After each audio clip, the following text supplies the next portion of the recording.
नमस्कार, आप देख रहे हैं आकाशवाणी न्यूज। मैं हूं आपके साथ कृतिका कृति। आइए देखते हैं सुपौल की खास खबरें। बिहार पुलिस में शामिल होकर अपने राज्य और जनता की सेवा का सपना संजोए अभ्यर्थियों के लिए आखिरकार लंबे इंतजार के बाद ही सही खुशी का वह पल आ ही गया, जिसका सबको बड़ी ही बेसब्री से इंतजार था। इस खुशी के पल में उत्साहित है बसंतपुर प्रखंड के बिसंतपुर शिवराम निवासी निधि और उनका पूरा परिवार। दरअसल सुपौल जिले के बिसंतपुर शिवराम निवासी निधि झा का बिहार दरोगा पद हेतु चयन हुआ है, जिसके बाद निधि के परिजनों के खुशी का ठिकाना नहीं है।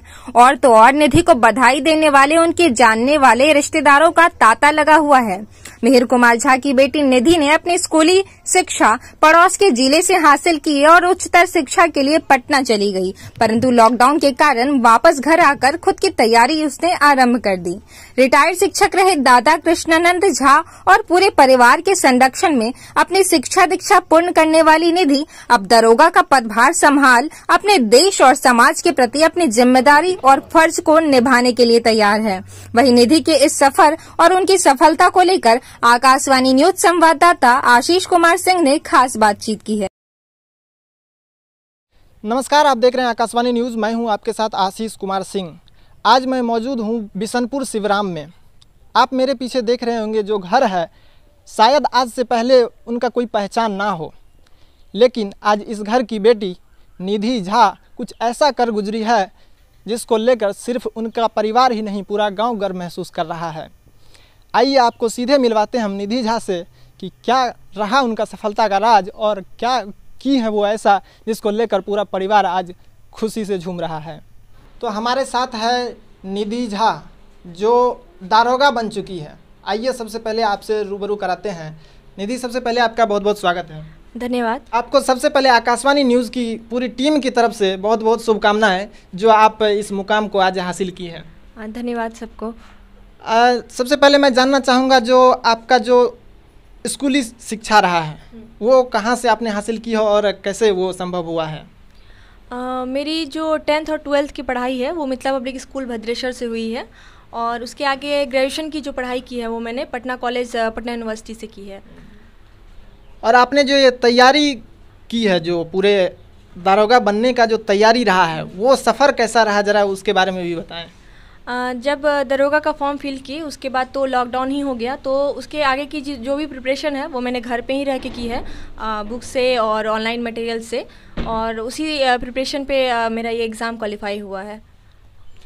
एक चीज़ और जानना चाहेंगे, जो एक मिडिल क्लास फैमिली का होना और उनके परिवार से बिलोंग करना, ये शायद कहीं ना कहीं बोला जाता है कि एक अभिशाप है। देखिए, जब भी आप मिडिल क्लास फैमिली से बिलोंग करते हैं तो ऑब्वियस सी बात है आपके पास इकोनॉमिक प्रॉब्लम्स आती ही हैं, बहुत सारी प्रॉब्लम्स आती हैं, लेकिन ये अभिशाप जैसा भी नहीं है, क्योंकि अगर आपको प्रॉब्लम्स आती हैं तो ये वही स्टेटस होता है जो आपको आगे बढ़ने के लिए मदद करता है, आपको प्रेरित करता है कि आप कुछ करें अपने लिए, अपने परिवार के लिए, अपने समाज के लिए। तो ये अभिशाप जैसा तब होता है जब आपके फैमिली या आपके समाज आपके सपोर्ट में ना हो। लेकिन मुझे अच्छी बात लगती है कि जब मैंने प्रिपरेशन स्टार्ट की, मैंने पढ़ाई शुरू की, तो मेरी फैमिली ही नहीं, मेरे सारे रिलेटिव्स ने, मेरे समाज ने मेरा हमेशा सपोर्ट किया और मुझे आगे बढ़ाया। एक सवाल और जानना चाहेंगे, जो है अक्सर कहा गया है कि अगर आप लड़की हैं तो आप घर के काम में दक्षता हासिल कर लीजिए तो वो आपके लिए एक अचीवमेंट होता है, लेकिन आपने इसको गलत साबित किया। आप घर की बड़ी बेटी है, आपके ऊपर बहुत सारी जिम्मेदारियां भी है, तो इसको आपने किस तरह? मैं घर की बड़ी बेटी हूँ, और ऐसा है कि मेरे घर में कभी भी ये नहीं सोच रहा है कि लड़कियों को सिर्फ घर का काम करना चाहिए, कभी भी नहीं। और मुझे हमेशा से ही पढ़ने के लिए अभी प्रेरित किया गया कि नहीं, पढ़ो और आगे बढ़ो और तुम्हारी पढ़ाई की ज़रूरत है। तो हाँ, जैसे कि अभी मेरा एक रिज़ल्ट हुआ तो मुझे बहुत अच्छा लगा, लेकिन मुझे जान के बुरा भी लगा कि मेरे जिले से सिर्फ 2 बेटियों का हुआ है सिलेक्शन। तो मुझे लगता है कि और भी बेटियां हैं जिनको आगे आना चाहिए था, मतलब समाज को सपोर्ट करना चाहिए और ऐसा मिटना चाहिए कि लड़कियां सिर्फ घर का काम कर सकती हैं, क्योंकि वो बहुत कुछ कर सकती हैं। तो अगर मेरे होने से अगर 2% भी लोगों को ये मैसेज जाता है तो उन्हें मेरे परिवार से, मेरे समाज से सीखना चाहिए कि कैसे बेटियाँ और भी चीज़ें कर सकती हैं, आगे बढ़ सकती हैं। तो आपने बेटियों को आगे बढ़ाने के लिए जो कहा, आज जो स्टूडेंट इस वीडियो को देख रहे होंगे बहुत सारे छात्र भी होंगे जो है, उन्हें आप किस तरह का मैसेज देना चाहेंगे जो आज इस फील्ड में तैयारी कर रही हैं और बहुत सारे ऐसे परेशानी को झेल भी रही हैं जो है? देखिए, मैं उनसे यही कहना चाहूँगी कि प्रिपरेशन किसी भी एग्ज़ाम का ये सबसे बड़ी जिम्मेदारी आपकी होती है कि आपको क्या करना है, नहीं करना है। और जो जैसे कि मैंने तैयारी की है, भले ही मुझे पटना में रहने का अवसर मिला हो, लेकिन जो इस एग्ज़ाम की प्रिपरेशन है वो मैंने घर पे ही रह के की है। तो चाहे आपको कितने भी ऑब्स्टेकल का सामना करना पड़े, आप रुके नहीं। आप सारे एग्ज़ाम ही आप घर पे भी, कहीं से भी, आप वीडियो लेक्चर से भी, कैसे भी करके निकाल सकते हैं। तो आपको अपने मन में होना चाहिए कि हाँ, ये एग्ज़ाम मैं निकाल सकती हूँ या मैं निकाल सकता हूँ। आपको कोई भी परेशानी आपका रास्ता नहीं रोक सकती है। फिर कितने घंटे की तैयारी आप करती थी?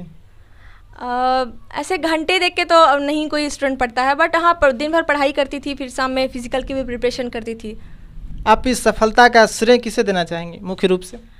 देखिए, आपकी सफलता में सबसे बड़ा हाथ तो आपकी फैमिली का ही होता है आपके। और मेरी सफलता में मेरे दादा दादी, मेरे मम्मी पापा, अंकल, इन सब का तो हाथ था ही। लेकिन आप कोई भी सफलता सिर्फ अपने परिवार की वजह से नहीं प्राप्त कर सकते। मेरी सफलता में मेरे सारे रिलेटिव्स, जितने भी समाज के लोग हैं, उन्होंने मुझे हमेशा ही प्रोत्साहित किया कि हाँ, तुम ये कर सकती हो। उन्होंने मुझे हर कदम पे आगे बढ़ाया है, तो मैं सबको धन्यवाद कहना चाहूँगी। एक आखिरी सवाल, अब ट्रेनिंग में जाएंगी जो है, ट्रेनिंग के बाद जो आपका प्रथम पोस्टिंग होगा, जिस भी थाने में हो, वहाँ पे आपका प्रथम जो काम होगा वो क्या होगा? जब भी आप ऐसे पोस्ट पे चयनित होते हैं तो आप पहले से ही जानते हैं कि आप समाज की सेवा के लिए बने हुए हैं। तो मेरा भी यही लक्ष्य होगा कि मैं जितना हो सके उनकी सेवा कर पाऊँ, अपने लॉ एंड ऑर्डर को अपने क्षेत्र में व्यवस्थित करने का प्रयास करूँगी। और जो भी गरीब हैं या बहुत सारे ऐसे लोग हैं जो नहीं पहुँच पाते हैं न्याय की सीढ़ियों तक, तो मैं कोशिश करूँगी उन्हें न्याय पहुँचा पाऊँ। बहुत बहुत धन्यवाद। धन्यवाद आपको। तो आपने अभी सुना निधि झा को, जिनका सपना इतना छोटा भी नहीं है कि एक वीडियो में समा जाए। जो भी आप आज इस वीडियो को देख रहे हैं, उनके मन में भी एक सवाल ज़रूर आता होगा कि लड़कियां क्या इतना कुछ कर सकती हैं। तो आज ये एक मिसाल है कि लड़कियां इतना कुछ कर सकती हैं। अगर आप भी इस तरह की तैयारियां, प्रशासनिक सेवा की तैयारियां कर रहे हैं, तो आप ये वीडियो ज़रूर देखें, क्योंकि ये वीडियो उन लड़कियों के लिए भी एक मिसाल है जो अपने आप को एक समाज में कमज़ोर समझती है। और सारी खबरें देखने के लिए बने रहे आकाशवाणी न्यूज़ के साथ। मैं आशीष कुमार सिंह। साईं हॉस्पिटल, चुन्नी, छातापुर, वार्ड नंबर 1, सुपौल।